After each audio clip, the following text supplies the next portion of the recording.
Your favorite action shows and series probably use a magic or a power system, as most people know them. A power system in fiction is usually the core of these action shows. It's usually what they're centered around. Power systems tend to come in two forms: soft and hard. Hard power systems have strict rules that characters must follow no matter what. There's no cheating the system. The system is built out of bricks, and every single character must abide by these laws. Think of JJK before the Shinjuku Showdown. You can't really cheat the system or outmuscle it. You just have to follow and listen to what it says. The second kind of magic system is called the soft magic system.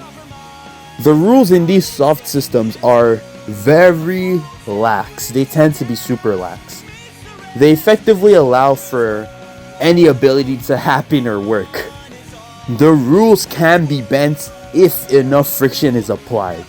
An example that comes to mind is Undertale with Undyne the Undying, who breaks every established rule of monsters not having enough determination and also not having enough physical mass. In a soft power system, it's usually powered by something like love or abstract concepts like that, like will. The end goal of a hard magic system is usually to outsmart it. Follow the rules, but make the rules work in your favor. The end goal of a soft power system is to outmuscle it, usually just ramming your head at the wall until something happens. Chaos energy from Sonic, by definition, is a soft power system. It relies on the emotions and headspace of the user. A lot of people think that all it really does is warp space and time. But let me tell you now, it does so much more than that. Anyways, this is the obligatory part of the video where I say like and subscribe and join my Discord and join the Discord of these two Sonic ASIM games I support. So, did you listen? Cause liking and subscribing makes me happy. Anyways, back to the video. A lot of people think that all chaos energy really does is warp space and time. So, I'm actually gonna start from the very beginning and explain chaos energy from the start. Now, let me get this very clear now. I'm going in in-universe chronological order, not chronological order of the games. So that way it's consistent with what the characters actually learn, as they would learn it themselves, not us as we are learning it, because for us it's very discordant. So starting with Sonic the Hedgehog.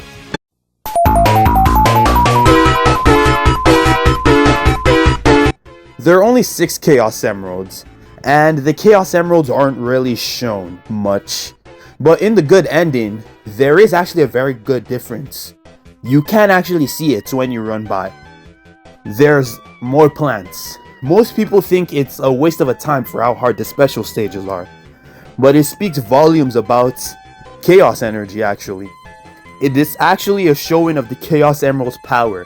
While very missable, you can see them undoing the damage that Robotnik did. I assume that Sonic undid all the damage subconsciously with them, but that's just a theory as of right now. All we know at this point is that all 6 Chaos Emeralds have enough power to roboticize and revert an entire island to its natural states.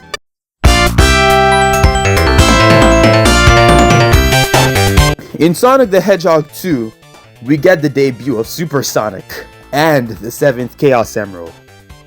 When brought together, Sonic is granted a miracle power. That's the best way I would describe Super Sonic. He's described in universe as an awesome power. As of right now, at this point, chaos energy is very basic. In fact, the words chaos energy didn't even exist. Hell, chaos energy has never actually been mentioned in the games, I think. It's just that because of how much outside media calls it chaos energy, people just adopted the moniker. because it makes the most sense.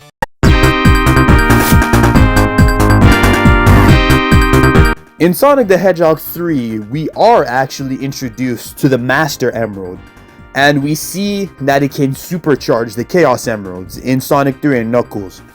While Sonic 3 and Knuckles isn't the true canon ending, and the canon ending is Sonic and Knuckles with Super Sonic, Sonic 3 and Knuckles is still canon adjacent, meaning that everything that happened in the game can happen in an alternate timeline very realistically. In Sonic 3 and Knuckles, we see that it can supercharge the emeralds and make it go hyper. But that was later retconned by the franchise so that the Super Emeralds are now a completely separate set of emeralds from the Chaos Emeralds that reside in their own dimension for some reason. All you need to know though is the Chaos Emeralds can be buffed by the God Emerald, the Master Emerald. Now up next is the Phantom Ruby in Sonic Mania Plus, which would be the canon version.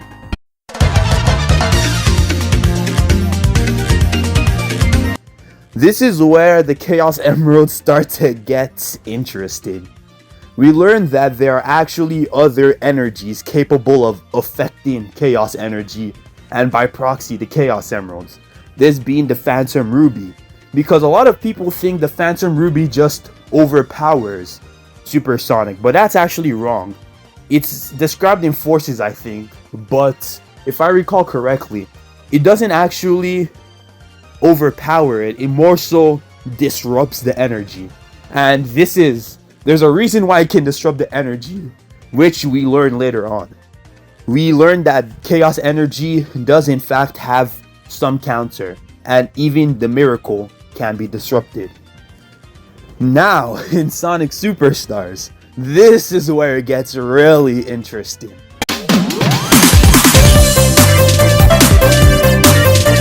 We learned that different islands can actually alter Chaos Energy to work in different ways. Keep that in mind.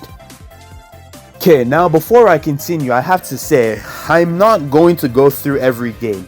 It's just that the classic games are very important to setting up the building blocks for Chaos Energy, as they are the foundation of the entire franchise. In Sonic Superstars, we see the full flexibility of Chaos Energy, more than we've actually seen in a long time. From turning the user into water, to creating plants, and even allowing for the ability to see and interact with non-physical items.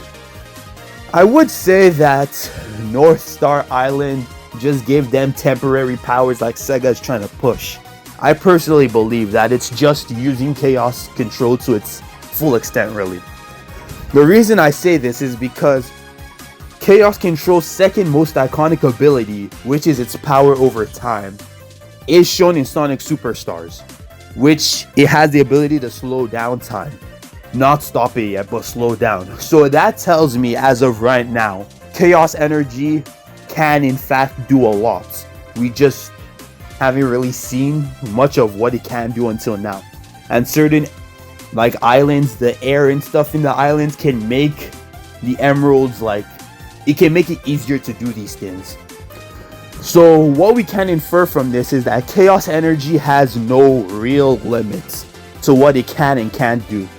At this point, at least there's no physical limit right now. Now we've arrived at the games that really expanded the most on Chaos Energy. An era, to be exact. The Adventure Era.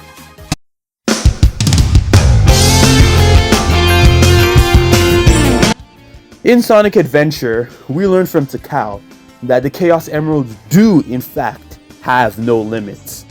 Kind of. Because, again, we're still so early in the franchise relatively from the character's perspective that Limitless isn't really that big in the grand scheme of things, because they have no idea what exactly awaits them in the future yet. But this is also where we learn more about Chaos Energy, really. In this game, through Perfect Chaos and Takao, we learn when Takao tells us Chaos Energy turns thought into power. That is Chaos Energy's real power. Keep that in mind. It turns thoughts into power.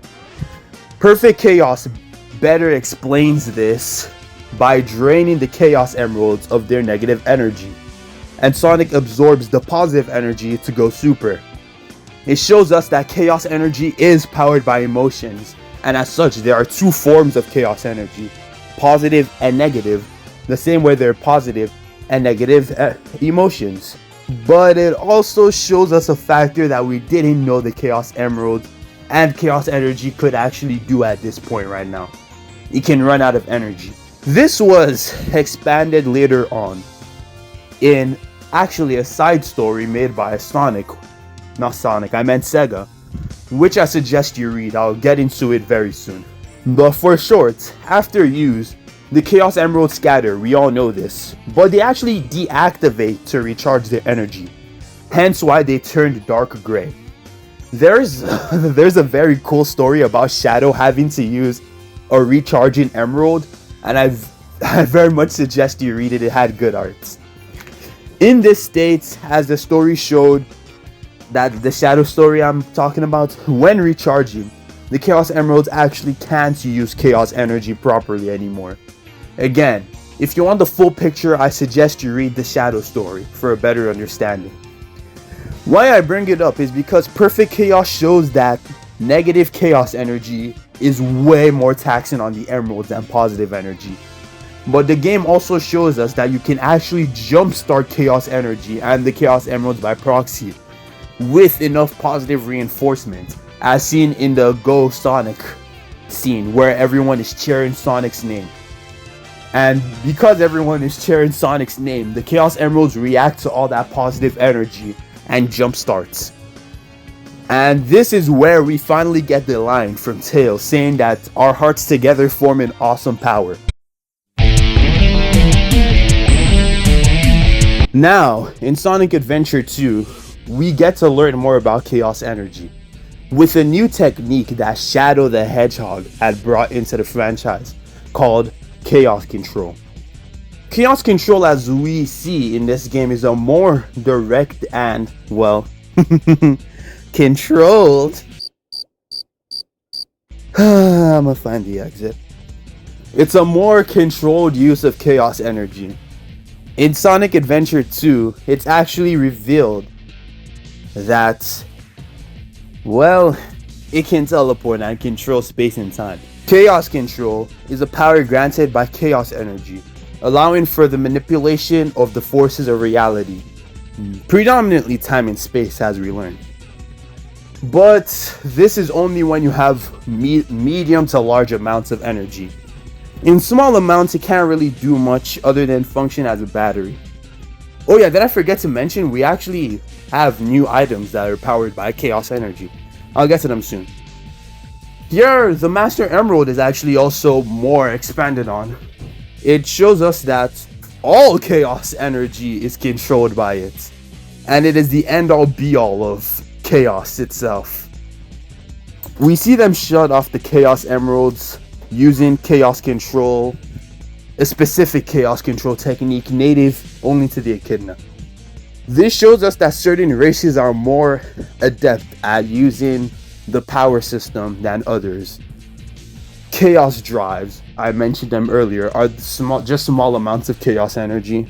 Again, they are pretty much just supercharged batteries, but even then, you can use them to help evolve Chao, which shows us that they clearly have some control over life, similar to how they did in the first game, even in smaller amounts. And lastly, we learned from Tails when he made the fake Chaos Emerald.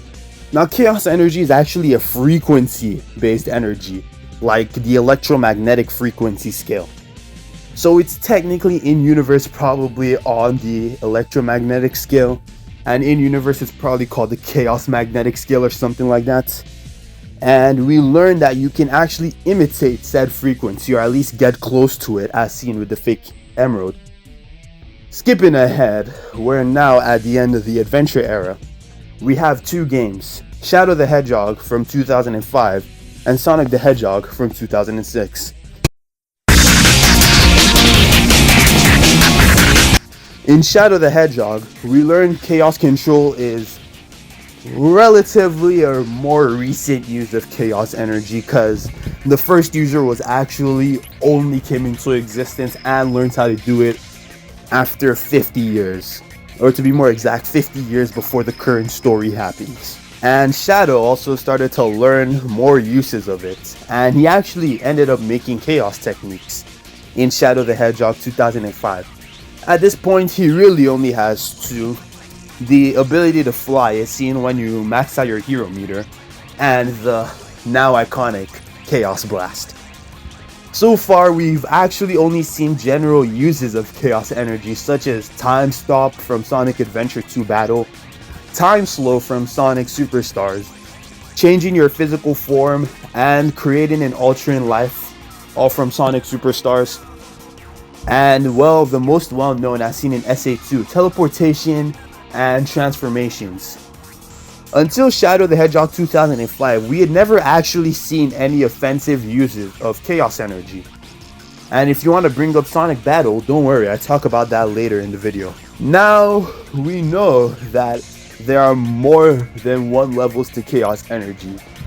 So let me jumpstart us as we exit the adventure era. At its lowest point, it's really just a big battery and has some control over life, but not that much. At its middling point, it can trigger reactions in reality and can be used as a weapon, as we just recently saw Shadow weaponize it.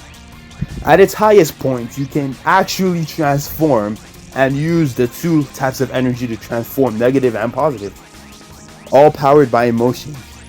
Negative emotion is more draining, but positive is a very much faster recharge. And it's actually also a frequency energy, which makes more sense as to why the Phantom Ruby can disrupt it. It's just tampering with the frequency. And it explains why the Master Emerald can shut it off. The Master Emerald is the frequency. Another thing I've forgotten to mention earlier is all things in nature, specifically non-anthropomorphic critters like flickies and trees and grass, all hold some level of chaos energy. When chaos emeralds are recharging, notice how they go to nature to draw their energy from nature. In Sonic, chaos and nature are almost one and the same. Chaos is everywhere. The emeralds just happen to have the largest reserves. Angel Island is proof of this. It can control other forces such as gravity, seeing as well. It's an island in the sky. Okay, it's an island in the sky. So clearly it has some control over electromagnetic scale via proxy, because it functions as a battery and it can control gravity. Somehow. I mean, because it's a frequency energy, yeah. Oh yeah, I almost forgot this. Every Chaos Emerald has like a universe within it, so like yeah. I'm gonna get into that later. Everything in Sonic is canon because Sonic is a multiverse.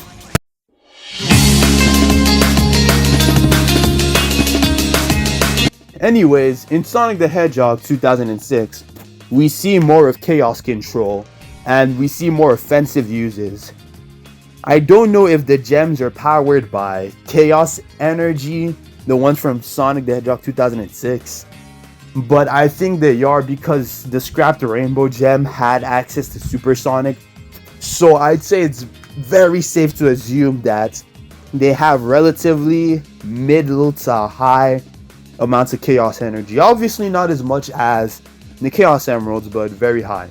This adds more powers to chaos energy as we learn, like the ability to jump mid-air, which Sonic does later gain in the games, but I'm gonna explain now why, or at least my theory why, which Sonic gains later passively, and I assume due to repeated exposure of chaos energy, it just kind of adds on to their general strength.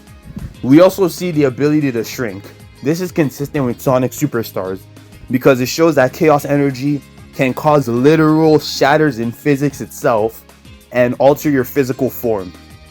We also see Shadow use Chaos Spears and Chaos Arrows for the first time, I think. I didn't check Sonic Battle while I'm doing it. Anyways, if you want to see more chaos techniques, go play Sonic battle. Shadow has both offensive and defensive abilities in that game, such as Chaos Heal. Anyways, back to Sonic the Hedgehog 2006. We see the Chaos Emeralds are anchored in time and space. So Chaos Energy is a universal force to Sonic, because we literally see it protect certain points of time from external harm that Solaris causes. An ability that was shown again in Sonic Generations that they can do. So this isn't clearly a one-off thing. In Sonic the Hedgehog 2006, we see that the Emeralds not just have power over life, but over death too, as he was able to resurrect Sonic post-mortem. This and also Sonic the Fighters proves that all living things have Chaos Energy in them in Sonic, but I'm gonna get to that very soon. Anyways, my old point was correct. Chaos is life, because I don't know if you know this, but in the scrapped version of the old line where I said chaos and nature are one and the same, are almost one and the same. The scrapped version originally had chaos and nature are one and the same. But I don't know if you know this, but I make my script as I do research. So I always tend to have these like corrections mid-video. So there you go, that's why. Chaos is nature and chaos is life. It's also been proven here that certain races have closer connections to chaos/life. To be more specific, hedgehogs.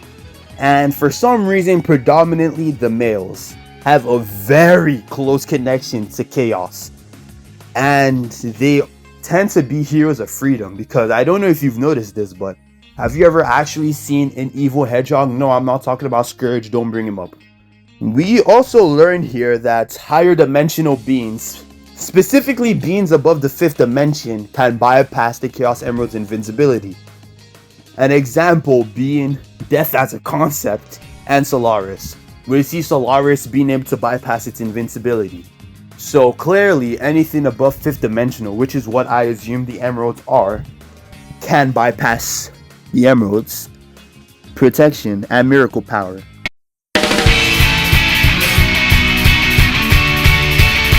In Sonic Unleashed, we learned that the Earth and Chaos Emeralds are heavily intertwined, which is actually very weird considering the fact that the Emeralds are alien technology. But it doesn't matter. Here we learned that the Earth itself is actually the biggest conduit of life, aka Chaos Energy. And life, death, rebirth, they're all intertwined with Chaos Energy. We also see Dark Gaia, who, once again, drains the Emeralds of their negative energy. And the Emeralds actually repair themselves by absorbing the Earth's Chaos Energy directly through, and also repairs the Earth vice versa, through the Gaia Temple. So clearly it's kind of like, I forgot the name of the relationship, but I think it's symbiotic, where both benefit from each other by the Chaos Emeralds restoring and keeping nature in check, and nature recharging Chaos Energy. It's like a feedback loop type shit. I need to stop saying type shit. Anyways, we know it's negative energy because the Chaos Emeralds only drain this fast when they're losing negative chaos energy. And also because Dark Gaia has the concept of evil and rebirth, so like it's kind of obvious. And also Chip is the concept of light and rebirth, but he doesn't matter right now. I forgot to mention this, but we actually see Shadow use more applications of chaos energy in Sonic 06. Specifically sealing, which we never see before, and I think we see it again, but very rarely. As we learn, chaos energy can literally do anything. You just have to 1. Have enough energy to do it. 2. Know what you're doing. Being a hedgehog massively helps. And 3. Be skilled enough at what you're doing. See how I know that anybody can do chaos control is the Bio Lizard and Chaos. The Bio Lizard and Shadow are both like beings made mostly of chaos energy, so of course they're very good at it, but Chaos was able to use chaos control. I don't know how many of y'all caught that, but in the Sonic Adventure 1, when Chaos gets the last emerald, he teleports straight to Station Square, sorry. Central City is from the Flash. Shit, how did I get that wrong? Anyways, it teleports straight to Station Square. And the Bio Lizard is able to teleport to the nose of the Ark. Which, it's kind of weird that the Ark is shaped like Eggman's face, considering that he would not be born considering he was not born relatively at that time, because Eggman is some age under 50, as we can assume, due to the events of the Ark. It doesn't make any sense to me personally. But anyways, after this, after Sonic Unleashed, we don't see the Chaos Emeralds for a long time. We don't see them for 11 real life years. Yeah, 11 years. Oh yeah, Sonic can double jump now, I guess. So that actually further strengthens the idea that Chaos is life, and it can permanently alter life as a whole, such as giving Sonic the ability to double jump. Also, I'm not fully sure how right this is, but power-ups in Sonic might be from Chaos Energy, as the power-ups usually tend to follow one of the two of the three following criteria, which I'm using to tell that it can be Chaos Energy. Number 1, it can alter life in some way, shape, or form. Usually, in the case of the shields, it comes as the form of protection. Number 2, it can control a natural force, which in the case of the shields is fire, water, and lightning. And 3, it naturally occurs, which is true. The only questionable power-up, I'd say, is the Power Sneakers, which I find in a weird gray area, because despite meeting one of the criteria, which is also the strongest criteria, being it naturally occurs, it's kind of weird because they seem more like man-made objects, because they're literally sneakers made to make you run faster. Anyway, so while we're on our 11-year break from seeing Super Sonic at all in any mainline game do anything important, let me talk about the spin-offs and try and make sense of special stages. We actually don't know what special stages are. We don't know what they are, to be exact, but my best guess is that they are a rip in space and time that was covered up by Chaos Energy, where the Chaos Emeralds can recharge faster, because they seem to go there a lot. But that's really only a theory, and a baseless theory as of that. All we know is, after arriving on Earth, the Emeralds laid refuge in the special zones in Sonic 1 and 2.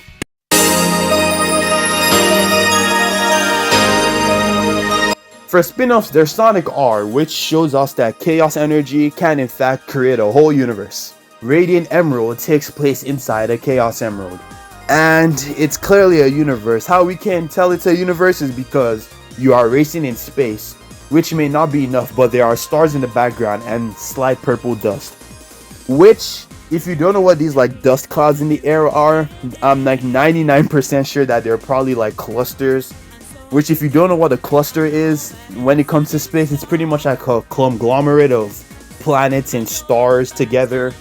So, and we also see multiple stars, so even if it's not a cluster, at the bare minimum, it can create a galaxy.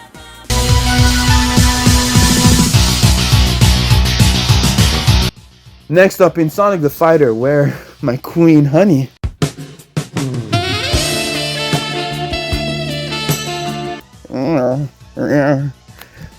sorry, anyways. In Sonic the Fighters, it's proven that all beings have Chaos Energy inside of them.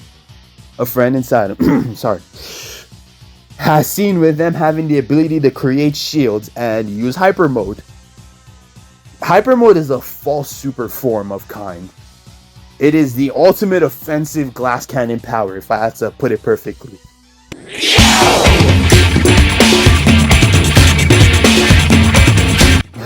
And last but not the least, we have rings. Rings are a form of Chaos Energy manifesting physically, I think. Though I do know they are Chaos Energy, I don't know if they actually are physical forms of Chaos Energy manifesting. I just know they're Chaos Energy. That I know for a fact. See, how I know is that they power Chaos enhanced forms. Again, I'm going to say it now. Supersonic does not require rings to enter the super state. I don't know why power scalers love bringing that up. It's obviously a gameplay mechanic. But Sonic Frontiers, the Final Horizon cutscene, which is the true canon ending, in my opinion. Because, again, both endings are canon, so both are canon adjacent. It's kind of weird. Either way, even if, yeah, they're both canon adjacent, that's the best way I can say it. Because they both go back to the status quo of Eggman and Sage, because Sage is revived in the first ending, and in the second ending, everybody lives. Anyways, now that I'm done explaining why Sonic Frontiers is canon, I can explain why the rings matter to super forms. Because in Sonic Frontiers The Final Horizons, in the cutscene where Sonic is fighting the end, when Sonic gets his ass smacked, like as in one shot out of Super Sonic 2, Starfall Supersonic as I prefer to call him, we can see rings spewing out of him. Which again, Supersonic doesn't need rings to transform, because Sonic Advance 2 shows him going super and fighting in space for a week, like legitimately a week in his super form. Because Supersonic can do stuff like replenish energy and literally resurrect the dead. But the rings do clearly act as some sort of like fuel. I'm guessing that what they do is they make it like stronger. Plus, we also see more rings in the franchise. They seem to be a very important thing tied to Chaos Energy, because big enough rings can send characters across time and space to the special zone, which again I try to make sense of already, and it's very hard. I'm also disproving something too. The boost is not actually a chaos technique. What the boost is, it's unironically physics. I'm sorry for those of y'all that don't like physics. I personally like math, so I guess you're gonna have to bear with me. Beer with me? Get it, like Bark the Polar Bear? I need a job.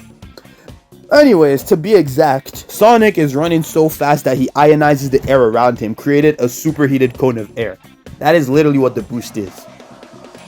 So this does actually prove the fact that a lot of characters in Sonic don't need air to breathe, but for some reason water drowns them.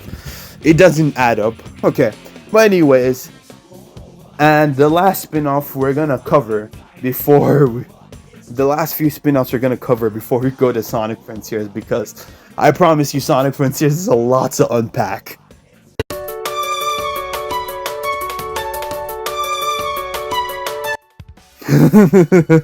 Is IDW. Chaos Energy in IDW is actually shown that in higher amounts, it can literally destroy diseases. This further proves the fact that it has control over life. This is shown in the Metal Virus, where it literally contains seals and, well, it can't destroy it couldn't destroy the virus. I think they could have if they tried hard enough, but they instead just sent it to the sun. Which, speaking of, I don't know what kind of sun they have in. I don't know what the fuck the sun, like, hold on, wait. Completely off script. I need to rant about this. What the fuck is the sun in the IDW comics made of? I'm sorry. How the fuck did the sun send Sonic across time and space to Blaze's dimension?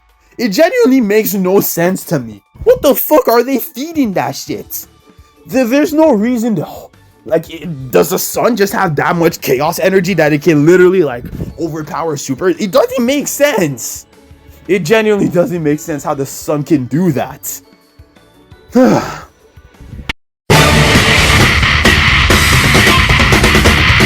But anyways, yes. Next up, in Sonic Rivals 2, Chaos Energy can give immunity and break mental attacks. Because if you beat up your teammate enough, you can remove Ifrit's mind control, which I assume has something to do with Chaos Energy.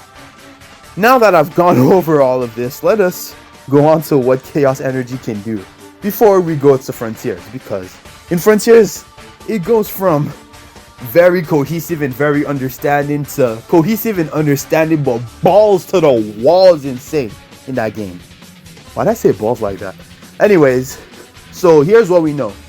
Number 1, chaos is life, chaos is nature. Number 2, small amounts of chaos can alter life and it can act as a battery. Number 3, medium amounts gives you access to chaos techniques such as shields, explosions, energy daggers, and the ability to transform you and control physical form and break mental control and mental attacks. Number 3, at its highest you gain nigh absolute domination over reality and protection, as seen in Sonic Generations and Sonic 06. And after this, number 4, no, isn't 4 or 5? I didn't actually number these in the scripts, I'm just seeing these numbers. Anyways, next point, it's a frequency-based energy, which explains how it's able to manipulate these forces better. It comes in 2 types of forms, negative energy, which is more taxing on the emeralds, and positive, which can be recharged faster. Learning the techniques take a lot of time, unless you're an echidna or a hedgehog. Everyone can use chaos energy, but specifically those 2 races have the best shot and hedgehogs have the better shot by far. It's just that the echidna happen to gatekeep their very OP techniques, or else Sonic would be out here going crazy. And it's also shown that repeated exposure can cause permanent alterations and bless you with permanent chaos powers, such as a double jump, which for some reason a lot of Sonic characters have, which kind of makes sense because of everyone in this series has been exposed to chaos energy a lot. It would also make sense as to why Eggman, a normal human, can take all the damage and explosions that he can. And they can be recharged by nature, but yes, chaos energy does need to recharge. Hence why chaos energy is life and chaos is nature type shit. I need to stop saying type shit. And lastly, chaos energy isn't really limited in what it can do up until the 5th dimension. Whatever it says goes. Chaos energy is powered by thoughts. And that is the best way I can. That is the one rule that is the only rule of chaos energy actually, because it's a soft power system. Chaos energy turns thoughts into power. If you want to sum up the entire power system in a few words, chaos energy turns thoughts into power. Okay, now, did you get all that? You did? Wait, you didn't? Too bad. Not really my problem.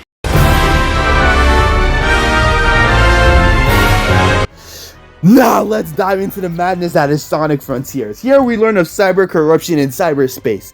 Cyber corruption is actually an offshoot of chaos energy that can seal people in cyberspace. Cyberspace is its own entire space, world, dimension, created entirely of cyber corruption, which is, as we all know, as I just said, corrupted chaos energy.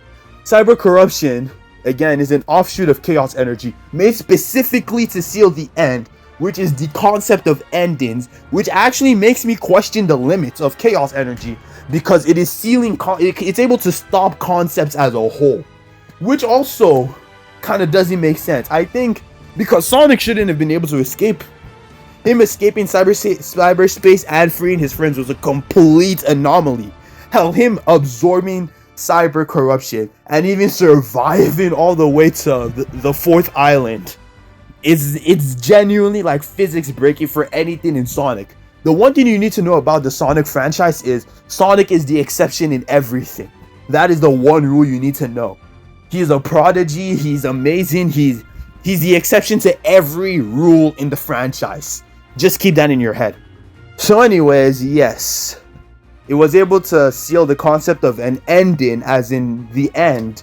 The end isn't, again, I need to explain this to everybody. The end isn't the concept of death. While technically it is, it's more so the concept of an ending, as in the end of all. The end isn't the end of life, it's the end of all.